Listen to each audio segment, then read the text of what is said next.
তারেক রহমান সাহেব, আপনি কি এই গোরখোদক আব্বাসকে দল থেকে বহিষ্কার করবেন না পুলিশে দিবেন? কই, টু শব্দ তো করছেন না, বাক পাইছেন?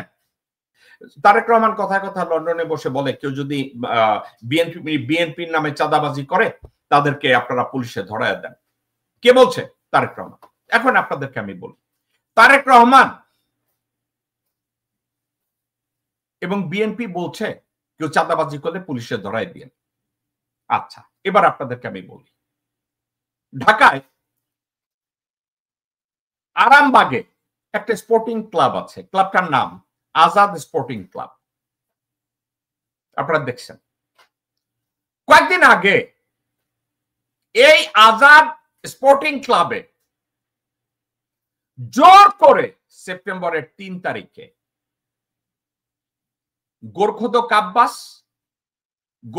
আব্বাসের বউ আফরোজা আব্বাস এবং তার ছেলে ইয়াসের আব্বাস, এই 3টা রক্তচোষা বাদুর,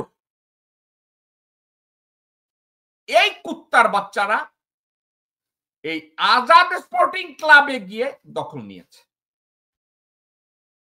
দখল নিয়ে এই ইয়াসের আব্বাসকে সভাপতি করে ওটার দখল নিয়ে নিছে। এখন অনেকে বলবে, আজাদ স্পোর্টিং ক্লাব এটা তো ছোট একটা ক্লাব। দর্শকবৃন্দ, ছোট এবং বড় বলতে কোনো কথা নাই, এদের দখলদারিত্ব এটা চলমান। চাঁদাবাজি চলমান, প্রত্যেকটা পরিবহন চাঁদাবাজির সাথে গোরখোদক আব্বাস জড়িত।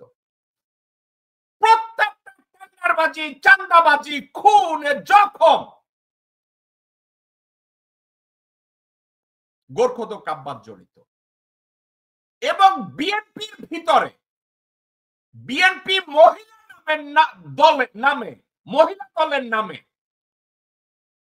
যে ভণ্ডামি, যে পতিতাবৃত্তি, যে জাহান্নামী কাজ কারবার, সেটা হয় আফরোজা আব্বাসের নামে।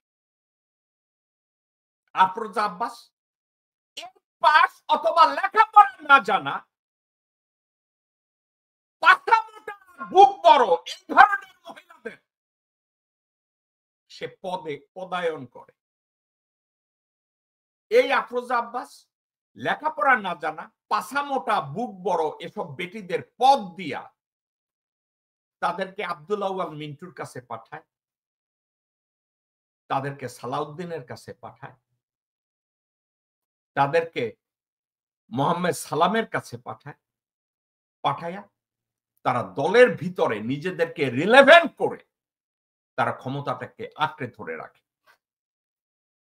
এখন এই আফরোজা আব্বাস এবং চাঁদাবাজ আব্বাস তাদের ছেলেকে চাঁদাবাজ ইন ট্রেনিং, চাঁদাবাজ ট্রেনি, প্রশিক্ষণরত চাঁদাবাজ ট্রেনি বানাইয়া আজাদ স্পোর্টিং ক্লাবের দখল নিয়ে নিছে।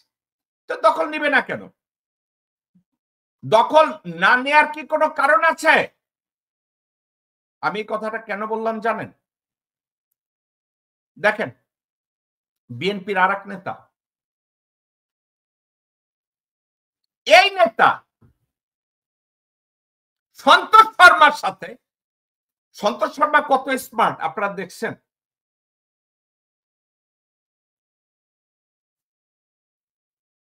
আপনারা দেখেন, এর নাম হচ্ছে বোধহয় নুরুদ্দিন অপু।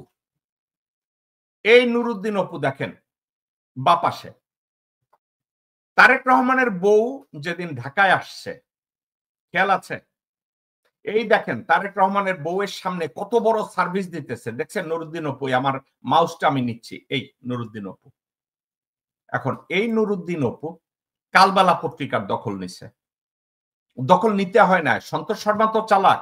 সন্তোষ শর্মা নুরুদ্দিন অপুরে কইছে, গুরু আসেন আপনারে কালবেলা পত্রিকার চেয়ারম্যান বানাবো। তো নুরুদ্দিন অপু কালবেলায় গেছে, দখল নিছে। কালবেলার দখল কার কাছে? নুরুদ্দিন অপুর কাছে। নুরুদ্দিন অপুকে তারেক রহমানের হ্যান্ডসম্যান, তারেক রহমানের cadre, arm cadre Nuruddin Apu. এখন নুরুদ্দিন অপু যদি সন্তোষ শর্মারের নিয়ে কালদা বেলা দখল করে, সময় টিভি দখল করে, অন্যান্য টিভি দখল করে, তাইলে মির্জা আব্বাসের পোলায় যদি আজাদ স্পোর্টিং ক্লাব দখল করে এবং বাংলাদেশের কোনো একটা মিডিয়া যদি এই গোর্খদক আব্বাসের এই দখল নিয়ে কথা না বলে, কথা বলার সাহস না পায়, আমাকে আপনারা বলেন তো, তাইলে লন্ডনে বসে এই ঠুটো জগন্নাথ তারেক রহমান যখন বলে যে বিএনপির নামে কেউ চাঁদাবাজি করলে, দখলবাজি করলে তাকে পুলিশে দেন, তারেক রহমান আপনার দৃষ্টি আকর্ষণ করে বলছি, নুরুদ্দিন অপু তো এখনো আপনার দলে আছে, আপনার বউরে পাহারা দেয়, আপনার মারে পাহারা দেয়, আপনারে পাহারা দেয়, দেয় না? তাদেরকে কি ফায়ার করবেন, নাকি তাদের কোলে নিয়ে পাছায় চাটা দিবেন, নাকি আপনি ভাগ পান? তো গোর্খদক আব্বাস যখন আজাদ স্পোর্টিং ক্লাব দখল নেয়, তারেক রহমান সাহেব আপনি কি তারে এই গোর্খদক আব্বাসকে দল থেকে বহিষ্কার করবেন না পুলিশে দিবেন? কই, টু শব্দ তো করছেন না, বাক পাইছেন? আরামবাগ আজাদ স্পোর্টিং ক্লাবের দখল তো এখন গোর্খদক আব্বাস নিচ্ছে। কয় টাকা পাইছেন আপনি তারেক রহমান সাহেব? কারণ গোর্খদক আব্বাস তার প্রতিদিনের ইনকাম 3.5 থেকে 4 কোটি টাকা। এখন তার ছেলে আজাদ স্পোর্টিং ক্লাবের দখল নিচ্ছে। এই দখলের খবর আপনারা মনে হয় কালবেলা ছাপাবে?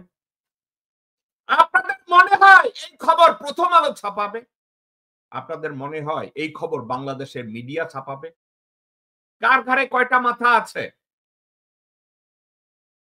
যে গোর্খদক আব্বাস আজাদ স্পোর্টিং ক্লাবের দখল নিচ্ছে, এই খবরটা ছাপানোর মতো show me 1% আছে কেউ? আমি তো দেখি না। আজাদ স্পোর্টিং ক্লাব যে দখল নিছে এটা নিয়ে বাংলাদেশের কোন মিডিয়ায় কারো হেরাম আছে? মানব জমিন না বাল জমিন আছে না মতিউর রহমান চৌধুরী, খবর করবে এটা নিয়ে? করো। যে গোর্খদক আব্বাসের ছেলে ইয়াসের আব্বাস কি কইরা আজাদ স্পোর্টিং ক্লাবের সভাপতি হয়, সে এখন বিসি কি জন্য আরেকটা আছে বাংলাদেশ স্পোর্টস কাউন্সিল বিসিসিবি, ওইটার মেম্বার হওয়ার জন্য, প্রেসিডেন্ট হওয়ার জন্য জোর তদবির, চিঠি লিখতেছে, এই করতেছে, সেই করতেছে। হোয়াট ইজ হিজ কোয়ালিফিকেশন দো?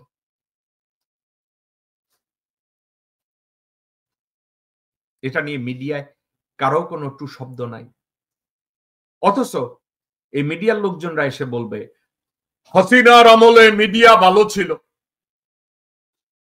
মিডিয়ার কিছু বেশ্যা আছে, পুরুষ বেশ্যা, মহিলা বেশ্যা, যারা বলে হাসিনার আমলে আমাদের মিডিয়ায় আমরা কথা বলেছি, আমি বলেছি, আপনারা বলেন না কেন? খালেদ মহিউদ্দিন একসময় বলছিল না, আমি বলেছি, আপনারা বলেন না কেন? আরো খালেদ মহিউদ্দিনের নামটা এই মুহূর্তে আমার চোখের সামনে আছে, যার জন্য বললাম। এছাড়া আরো কত বেশ্যা রয়ে গেছে যারা বলছে হাসিনা আমলে তারা কথা বলতে পারছে, আপনারা বলেন না কেন? কারা রইল বোকাপাট, কারা রইল বোকাপাট, ভেঙে ফেল পর রেল পাট, রক্ত জামার শিকল পুজোর ভাষণ বেদি, ওরে ও তরুণ নিশান, ওরে ও তরুণ নিশান, বাজে তোর গলায় বিশাল ধ্বংস নিশান, প্রাচীর প্রাচীর ভেদি, কারা